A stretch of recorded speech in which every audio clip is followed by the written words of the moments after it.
CAA पर दिल्ली से लेकर बंगाल तक जश्न मन रहा है, लेकिन विपक्ष को ये जश्न जरा भी रास नहीं आ रहा। इसलिए सवाल उठाया, केंद्र की मोदी सरकार पर हमलावर हुआ और सीएए की वापसी के लिए सियासत शुरू कर दी। लेकिन अब गृह मंत्री अमित शाह ने साफ कर दिया है कि सीएए तो किसी भी कीमत पर वापस नहीं होगा। यह हमारे देश का संप्रभु अधिकार है, इस पर समझौता तो कतई नहीं। न्यूज एजेंसी एएनआई के एडिटर स्मिता प्रकाश के साथ इंटरव्यू के दौरान गृहमंत्री अमित शाह ने सीएए की टाइमिंग को लेकर भी जवाब दिया। उन्होंने कहा कि ये तो बीजेपी के एजेंडे में शामिल था और विपक्ष का क्या है, वो तो एक्सपोज हो चुका है।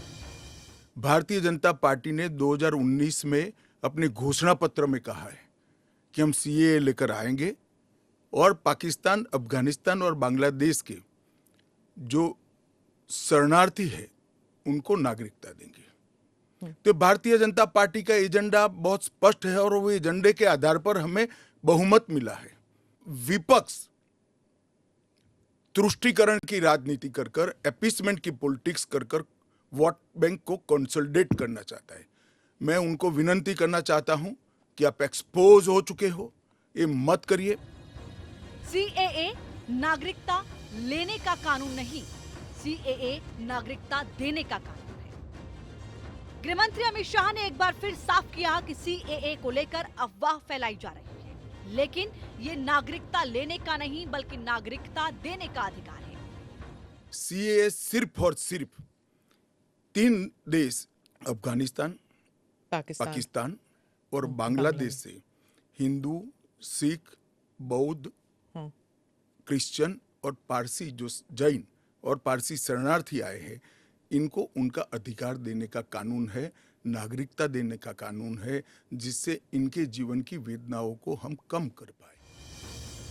सीएए के तहत नागरिकता सिर्फ गैर मुस्लिमों को ही क्यों, मुस्लिमों को क्यों नहीं? इस पर भी गृहमंत्री अमित शाह ने सरकार का रुख स्पष्ट कर दिया। ये तो पड़ोसी देशों में हो रहे गैर मुस्लिमों के साथ हो रहे अत्याचार का नतीजा है। भारतीय जनता पार्टी को के लिए ये पॉलिटिकल गेन का मुद्दा नहीं है।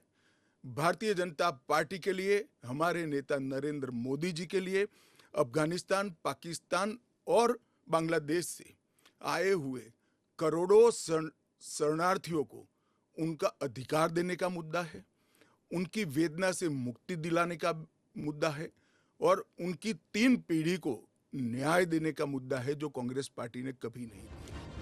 सीएए के खिलाफ पश्चिम बंगाल की सीएम ममता बनर्जी काफी मुखर रही हैं।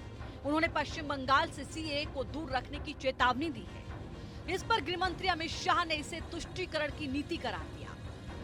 वो दिन दूर नहीं है कि वहां पर भी भारतीय जनता पार्टी की सरकार आएगी और हम इसको कड़ाई से रोकेंगे। मैं मानता हूं कि अगर इसी प्रकार की पॉलिटिक्स आप करेंगे, इतने महत्वपूर्ण राष्ट्रीय सुरक्षा के मुद्दे के साथ एपीसमेंट की पॉलिटिक्स कर कर घुसपैठ होने देंगे, जो शरणार्थी आए हैं उनको नागरिकता देने का विरोध करेंगे, तो जनता आपके साथ नहीं रहेगी। ममता जी को शरणार्थी और घुसपैठिए 2 शब्द के बीच का अंतर ही मालूम नहीं। गृहमंत्री अमित शाह ने दिल्ली के मुख्यमंत्री अरविंद केजरीवाल को भी निशाने पर लिया। उन्होंने कहा कि सीएम केजरीवाल को पता ही नहीं कि शरणार्थी ऑलरेडी भारत में रह रहे हैं। गृहमंत्री ने सवाल उठाया कि बांग्लादेशी घुसपैठियों के बारे में या रोहिंग्याओं का विरोध क्यों नहीं करते। दिल्ली के मुख्यमंत्री अपने भ्रष्टाचार के उजागर होने से अपना आपा खो बैठे हैं। उनको मालूम नहीं है कि ये सारे लोग आ चुके हैं, आज भारत में ही रह रहे हैं।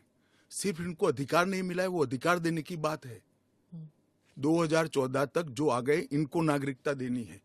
और इतनी ही चिंता है तो वो क्यों बांग्लादेशी घुसपैठियों की बात नहीं करते हैं, रोहिंग्यास का विरोध क्यों नहीं करते हैं?